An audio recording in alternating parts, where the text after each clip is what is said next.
मैं बड़ा परेशान हाँ कि असा हज़ारां लखां झंडे बनाए, क्या अज तक साडा कारकुन अपने एक झंडे की भी हिफाजत नहीं कर सका। अज तो बाद हर कारकुन अपना झंडा अपने घर संभाल के रखे, और जदों इसनूं याद होवे कि मैं तहरीक दे प्रोग्राम में जाना और तहरीक दे किसी भी जगह ते जाना, अपना झंडा नाल लैके आवे। हाँ, शर्म आंदी झंडा चुकदे होया?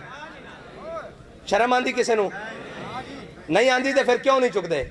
फिर इसका मतलब है साढ़े नजदीक अहमियत नहीं, साढ़े नजदीक मोबाइल साढ़े कोल है, जेब विच है, कदी भुले हैं घर, कदी सटिया किधरे दाएं बाएं। फिर झंडा इस नालों बहुत कीमती, बल्कि हर शह तो कीमती।